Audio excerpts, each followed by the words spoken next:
think we're live. Okay, we're live.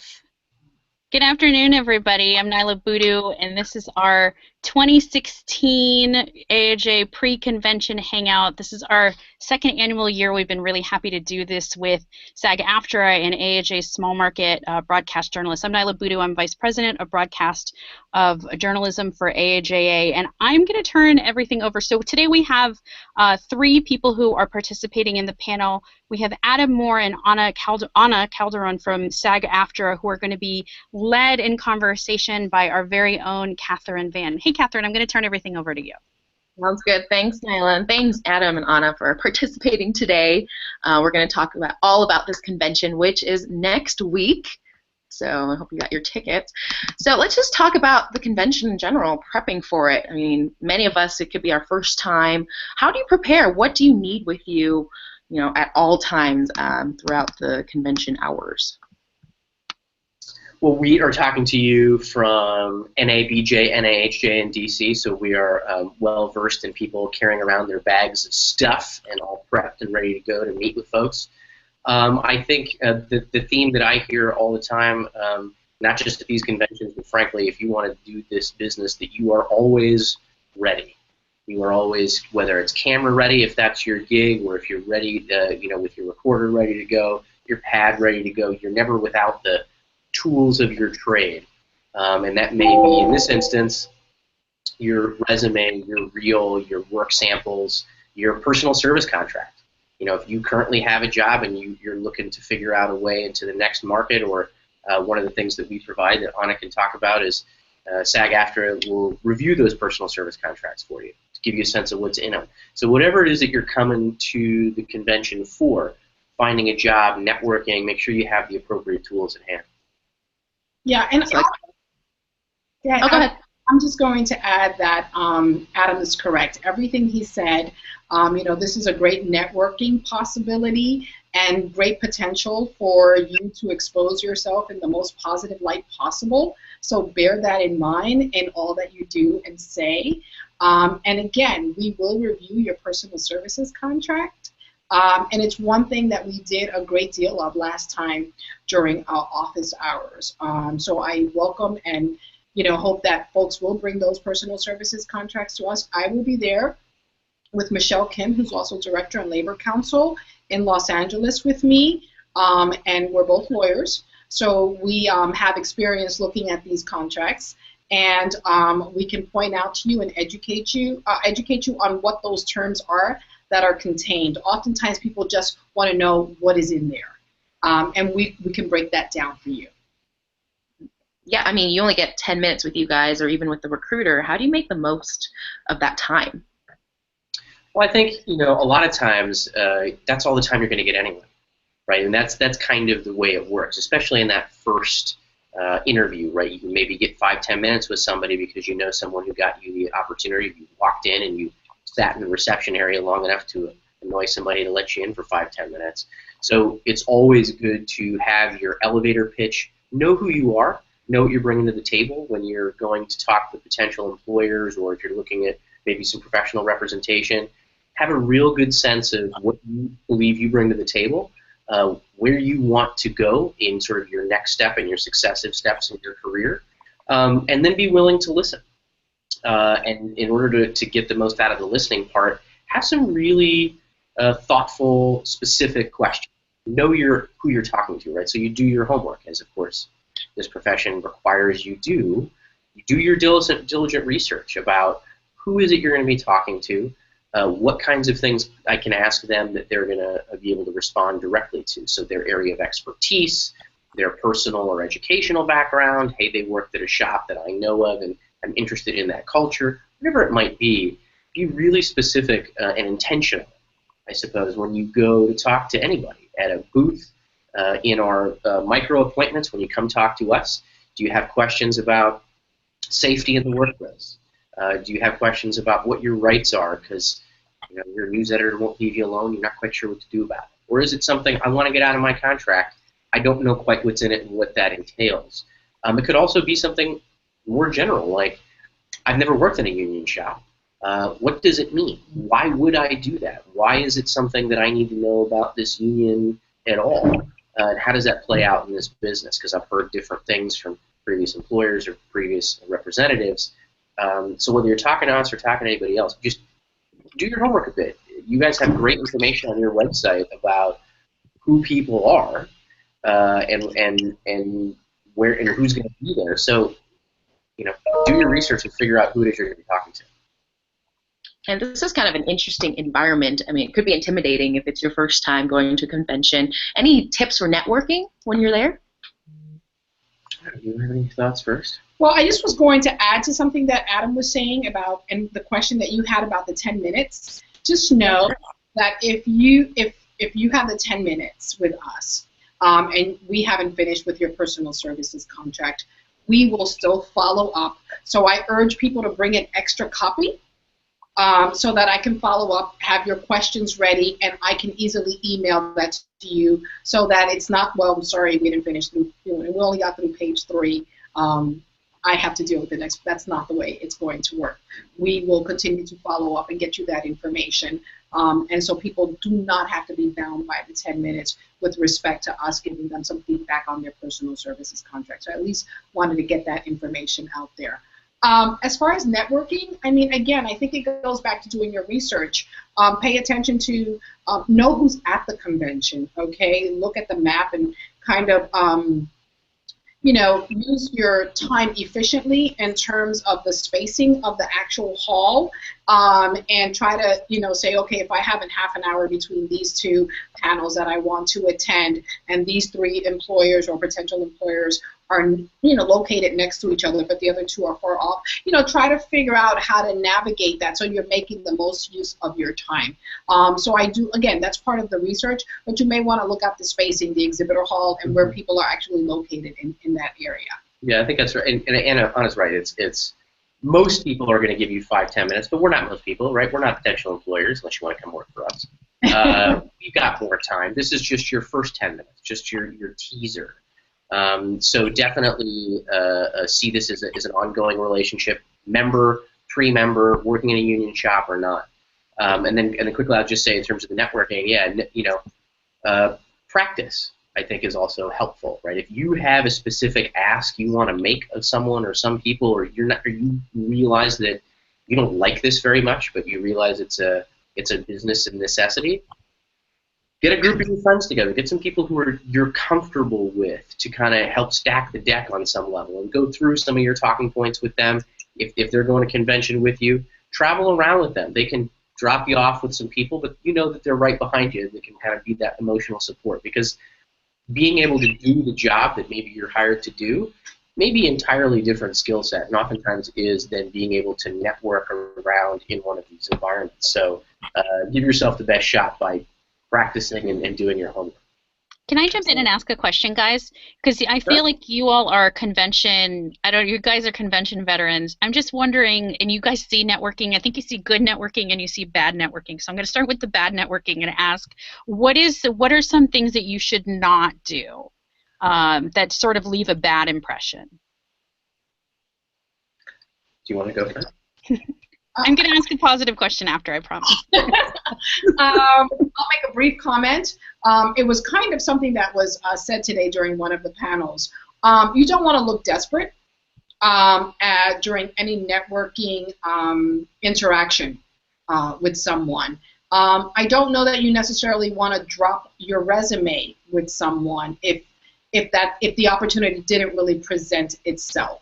I mean, it's going to be a situation case by case, but you may want to just, you know, take a person's card. That's good etiquette. And I don't know if an exchange of cards, and you may not have a card. The only thing you have is your resume. And before you present it across to a potential employer, you know, are you looking for, you know, resumes at this point, or is this something maybe I should follow up with later? I mean, I think you just have to get a feel for it. One of the things I would urge people to do is try to see if there's someone there more senior. See if you can kind of follow someone or shadow someone, maybe the first half hour, the first couple of hours, that first morning session, or try to find someone that in your market that you're familiar with or comfortable with as a mentor, Mm-hmm. you know, and see if that will help you navigate the situation better and kind of get a feel for the different employers and what they're looking for. Because some folks are actually there really interviewing people. I mean, they're there. That's exactly what they're doing. So being shy in those situations is not going to get your foot in the door. So in those situations, you do want to be assertive and know the landscape. And figure out that, yes, you want to step in there with confidence and be able to present yourself, you're real, have that conversation. You know, if that table isn't set up for that particular type of interaction, then maybe you're going to have a different experience with that other table or employer. So I think you just have to really check out everything visually first. Mm-hmm. You know?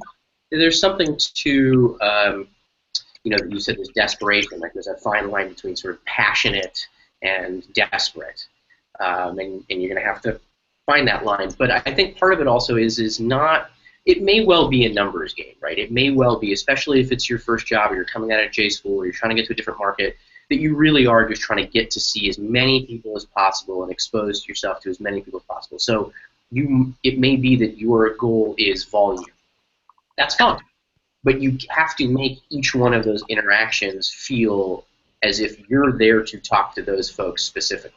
So if you've got a phone book size stack of resumes and you just look like you're going out dropping them off on tables and are waiting for somebody to call you, nobody likes to feel that way, right? That's not great dating etiquette, right? That's not great networking etiquette. I mean, that's the best analogy I can come up with is these are little mini dates that you're going on. You're checking one another out in terms of personality, dynamic, fit, passion, desperation. So if you have specific employers you want to go after, make sure they know why.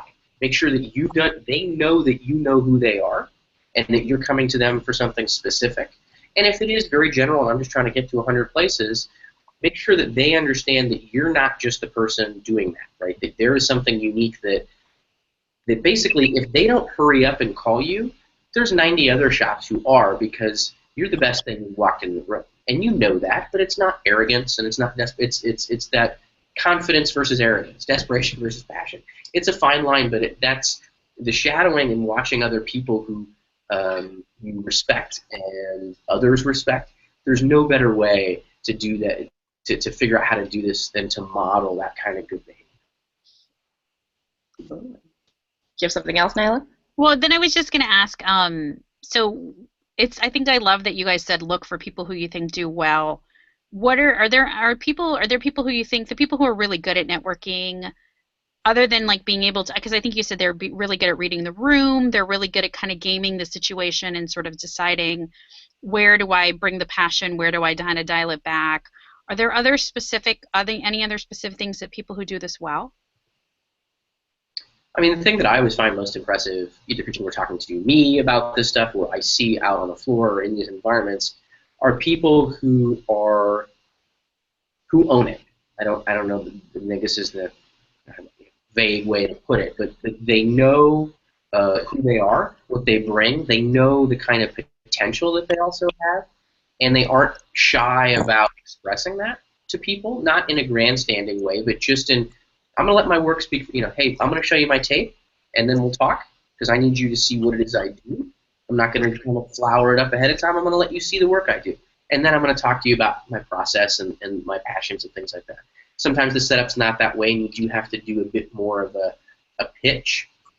But being confident about what you bring and knowing how that then fits into the organization or the environment that you're going into, and you're not just going to give, or at least give the impression that you're giving the same spiel to 100 people, but that there's intentionality behind it, that I believe that what I bring and who I am fits well with what you all do. And you're going to have to kind of twist yourself into a bunch of different places depending on who you're talking to. But that's what people are looking for, those who are thinking individuals about what they're getting into, as opposed to just, I want to be on camera, or I want to get to an anchor spot, or whatever it might be. I want to see my name in lights. Especially in these kind of environments, that's probably not going to get you the callback. Yeah, in terms of homework and research, it doesn't help. I mean, folks have a little bit over a week, right? Or about a week. You know, look at who are the exhibitors, who is going to the employers that are going to be attending.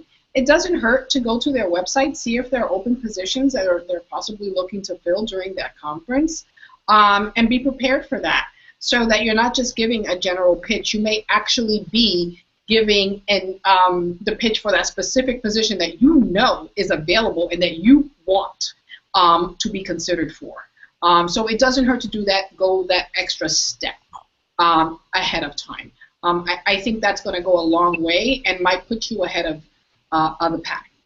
And I'll just say this to finish, because we focus a lot on the networking, you know, and the getting to employers and jobs and things.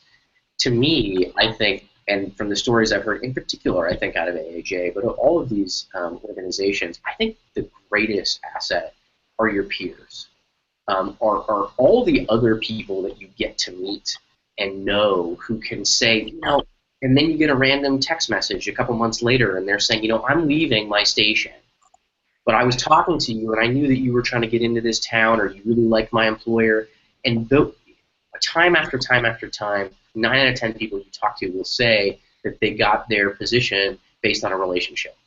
You know, if you're really good at those online applications, or you're just at a level where people start recruiting you because of where you made it in your career, that's one thing. But if you are really trying to develop the networks, don't just look at the employer.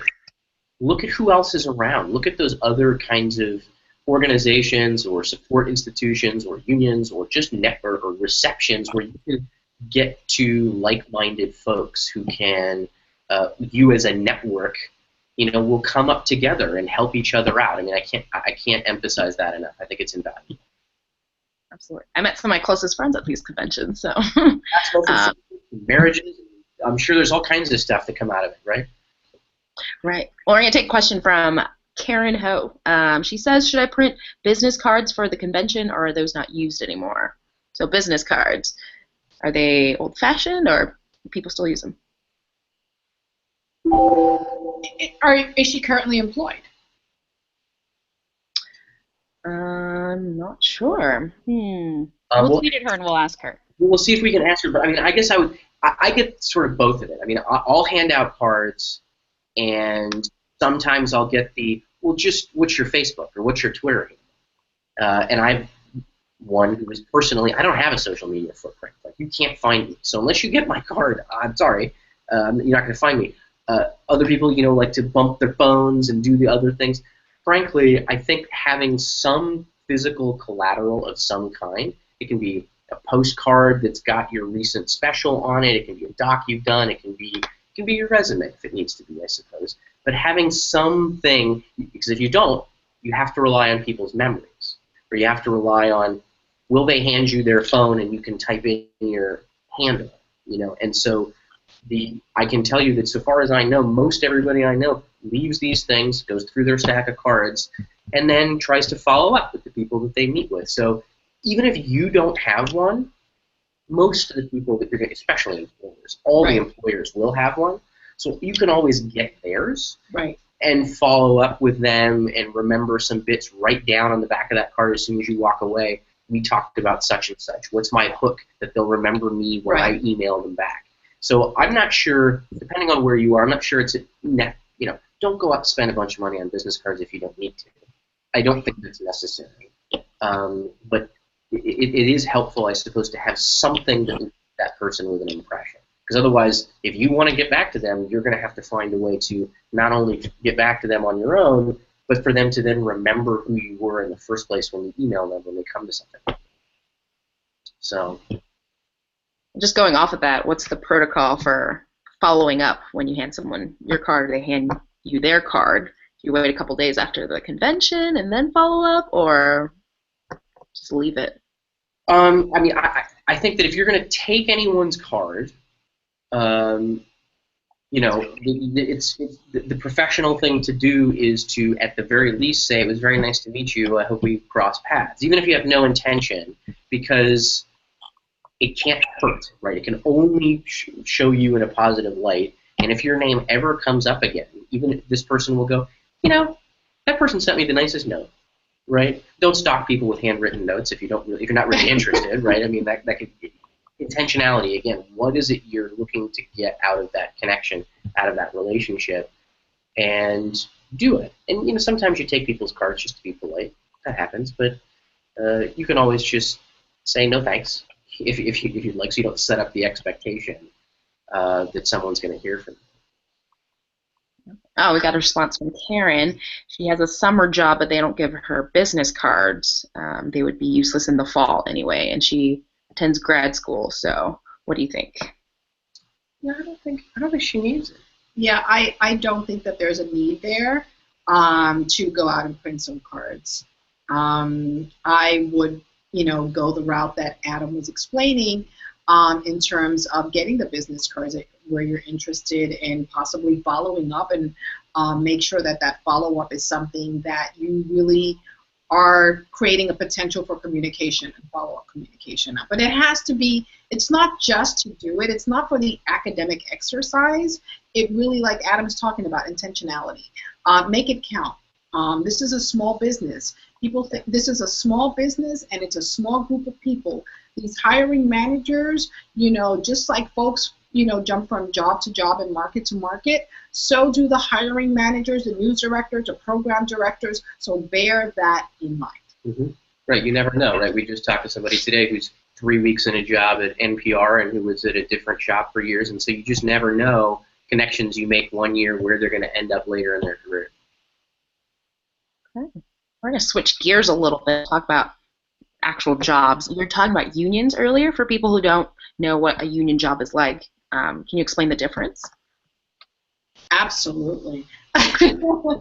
And look, SAG-AFTRA is a union, a very strong union with over 160,000 media professionals across the country.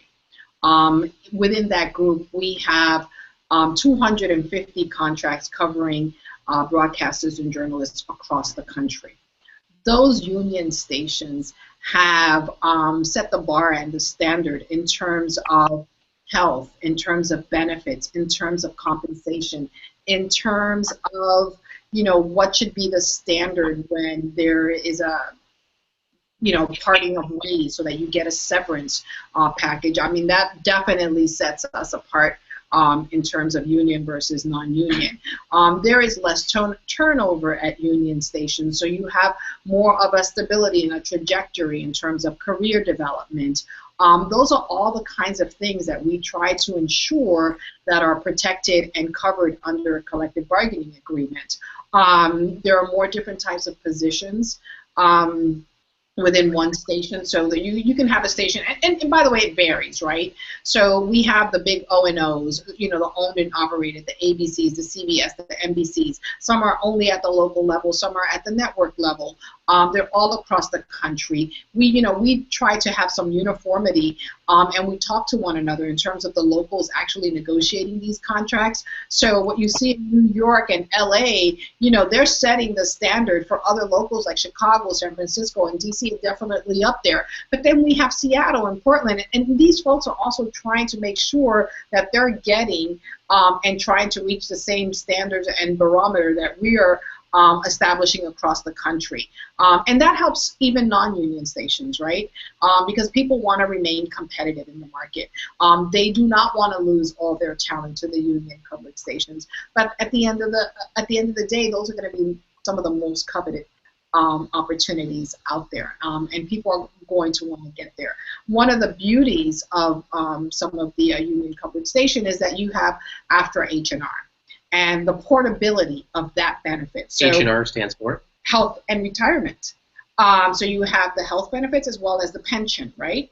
And so you might start out at some point in a market where you still have AAFTRA health and retirement, but you then land up in one of the other markets. So let's say you went from St. Louis, it was an AAFTRA H&R covered station, and then you went to LA. Well, they're still putting into that same pot the pension contribution. So you're building something that you would not otherwise have at a non-union station, and that's one of the many beauties. The severance is huge. The standards in terms of protections, safety. I mean, I could go on. You can think probably a bit biased here. But, you know, those are the things that we work hard for and advocate on behalf of our broadcasters across the country. Okay. Many of us are in smaller markets, so we don't have a union. Is there a chance for us to start one in our markets? Well, now that you say that, you know how to contact SAG-AFTRA, right? So there's always interest. I mean, the fact of the matter is, it has to be that group of people in that station wanting the representation, okay? And if that's what the interest is, folks can contact SAG-AFTRA, and we will work with you in trying to facilitate that. But that's one of the great things about the way that our broadcast contracts are set up, is it's designed to come from the people who are working in that shop and the people who want to work in that shop, and then it's designed around the needs of the workers in that station. So while there are standards of, you know, working conditions and salaries and those kinds of things, and there are some things that over, you know, decades and decades of work in this area, we've come to an understanding about the kinds of things that we expect in terms of minimums. That's not to say that there isn't the ability and, frankly, the desire for the union to understand exactly what's going on in that shop and meet the needs of the people who are working in it, so that management can sustain an employment of these people, right? It's not in the interest of the union to watch an employer not actually be able to maintain the work that they're doing. So it really is, in the best scenario, a meeting of the minds between the best professional talent and the people who want to employ them, and the union is there to help sort out the details about how do you keep these people. All right, say you want to get a new job somewhere. What are some red flags to look out for in your new contract? Well, what we call restrictive covenants is something you want to look out for.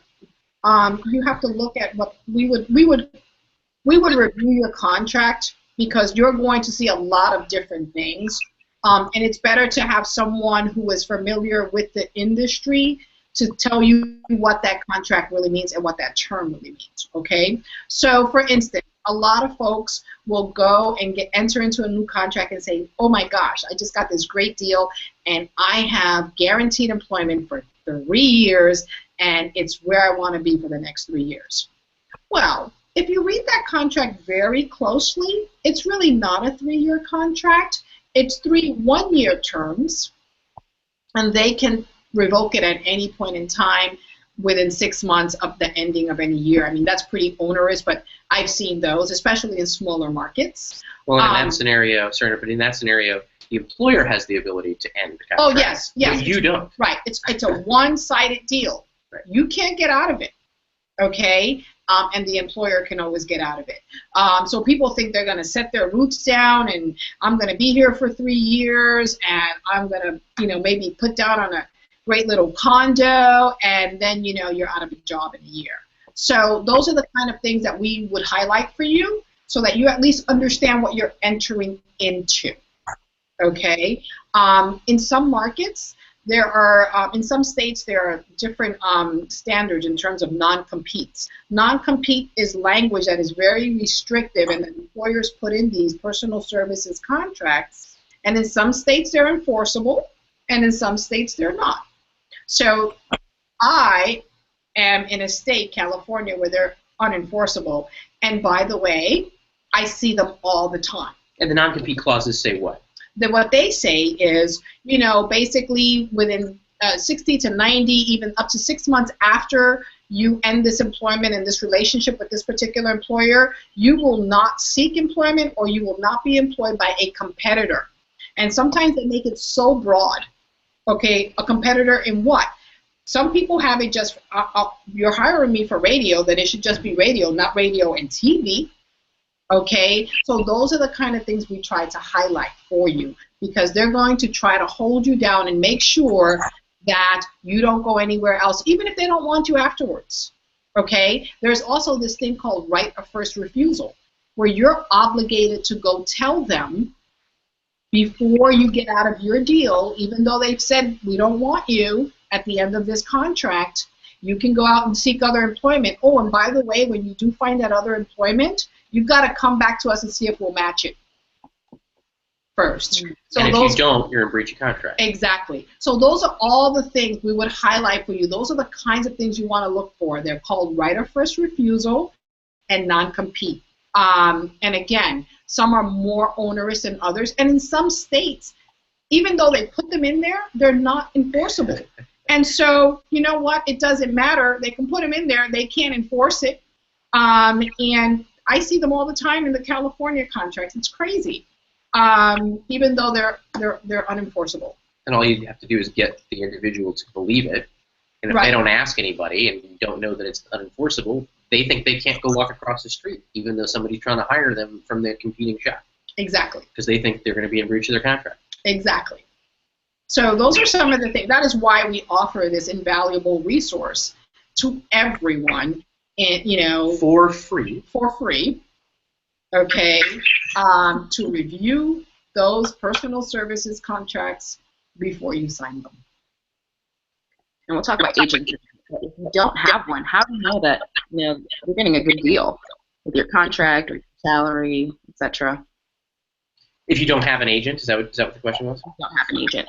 Well, I mean, you can always call us. I mean, in addition to trying to give you a sense of what is in the contract, we also have really good data on sort of what different market salary ranges might be, right? We have some, I mean, can't give you what is this person making in their particular shop, but we know, well, what is sort of market rate for a given position in a station? If you're going from, 20th market into a top 10, what oftentimes are those travel provisions, what kinds of moving, the practical things that an agent does day in and day out. He or she's making these deals on your behalf. We're not your advocate or your agent or your representative, but we know across the country, across all employer levels, all these markets, we have a really good set of data and historical kind of experience with given employers to know, oh, well, this is coming from a particular employer. I know what I'm going to find in this thing. I know that there's a particular thing that these guys always do, and they bury it in this thing, and let's talk about how you get out of this.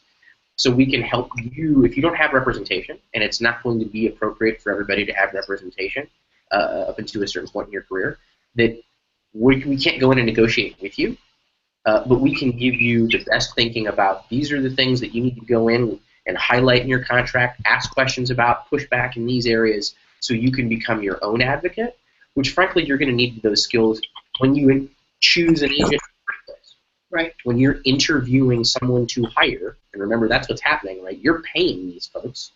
So when you're interviewing prospective agents and agencies, being conversant in this is helpful because you can kind of spot the bullshit. Right? You can see the people who know this stuff well, who don't, who are interested in you and what you bring and how they can best develop that, and you can you aren't intimidated by the fact that I have to just give all my faith over to this person who clearly knows this way better than I do. And that's a scary place to be because on some level you want to spend your time doing the work. You don't want to spend your time becoming a contract lawyer. But you have to be conversant enough to know who are the agents who have my best interest in mind, who are the ones who are really going to get me what I need. And in the meantime, if you're one of these things, it's certainly acceptable to say thank you very much. I'm thrilled for this job offer. I need to take this back to my family and talk to them about it because this is important. This is a big decision for us. I'm going to need a day, a weekend, however long it is, and call us. Yeah. Right? And we're your family, right? So you can talk to us about these things. If it's a contract you're currently in and you're looking to renegotiate or you're looking to see if you can get out because you've got an offer from another employer, again, you can come to us before you go talk to your employer. And if you're looking to shop agents, we're not going to tell you you should go with these folks versus these people, but we'll give you our understanding of reputations in the industry, maybe point you towards other clients of theirs who are in your market that you can go talk to so you can go understand. Go talk to some people who work with them, and so they can give you some real inside baseball about what's going on. But again, we're happy to, wherever you are in that process of getting the job, having the job, moving on, we're there to help make sure you have the tools and know what it is that you should be asking for. Yeah, that goes along the lines of a popular question that comes up in small market broadcasters are, should I get an agent? Is it worth it? You know, what are the pros and cons of getting one?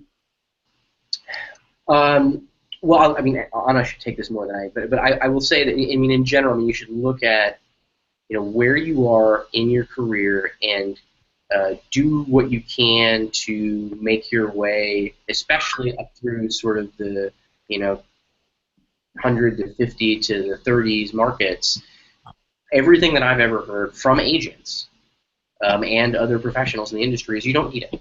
Right. It's not necessary. And when you're talking about people who are taking, you know, 5, 6, 7 more percent, up to 10%, which they can, you know, they can legally take up to 10% of your gross salary. That's a huge chunk of money. So you have to look at it, you know, even more reason to be conversant in these things, because I think the benefit of having the agent is you have someone in the room that you don't then have to go do this, right? You got to go back to work the next day, the next week. If it's a contentious thing, you might not want to be the person who's throwing down in the room. And so to have someone who can do that for you, to be your advocate, so you can walk in clean, is a huge asset. But it's not probably going to play out for you terribly well if you end up giving, you know, your $25,000 salary. You know, you're not going to be able to make ends meet if you do that. So I mean, Anna, you're much more involved in this than I am. But that's my I'm just going to add a couple of things, only because we actually went to a panel this morning where a lot of the discussion really focused on this particular issue, and even the agents who were in the room pretty much were both on the same page in terms of small markets. No. Folks are really looking when they're getting into the larger markets and what positions. You know, I'm in LA, and I can tell you that I have probably more broadcasters who are not, I would say the majority, without an agent. Okay? And we're in the number 2 market. So it's not unusual to not have an agent, okay? Now, having said all that, some people feel very comfortable, like Adam said, in terms of the negotiations process, to have someone who has a built-in relationship with that particular hiring individual or personnel from that station. They may have an in with them. They may know what their budget is for this particular position, so they may have more wherewithal to get you a better deal. But with that better deal comes the price that you pay, and is it really worth the differential, right? That's something that's a personal decision, and at what point do you make that decision? Okay. Yeah. I'd say, I mean, I don't know that any of my agent friends would like me saying this, but I'm going to say you have to look at what it is that they're providing. What are the services that they're actually providing? What are you getting for your money? I don't think that there's the only thing that I can think of that an agent can do that no one else can and you can't get anywhere else is someone who can actually negotiate a deal on your behalf in the room. Otherwise, the other stuff we've been talking about, knowledge of the market, knowledge of the employer, understanding the contract itself, different standards, different policies, and like all of that through AAJA, through other organizations, through the union, through friends, through people, you know, that who work in the business, who've been here, done it longer than you have. I think you can get almost all of that without an agent. None of these people can walk into a room and negotiate a deal for you. And so if that is the thing that you need, and if you're looking for someone to help you craft a career, and I want to be, you know, in 10 years I want to be doing this particular thing, and I don't have the wherewithal, and I can't get to the conferences, and I just need to go to one person who's going to be with me the whole way, then there's a value in it for you that you will find worth it. But really understand what is it that you're asking this person to do, and if you can get the stuff other places, go for it. Well, for people, you know, who have more questions about their personal contract or their own personal struggles, how can they contact you with their questions? SAG-AFTRA.org /news and broadcast. We will be at AAJA on your website. You guys have set up a great thing in the schedule where you can just click on our office hours that we have over the course of the convention, and then book a slot. Whatever may be open, you can book time with our contract experts. We also have someone from the EEO and diversity department who will be there to talk about workplace rights in that area.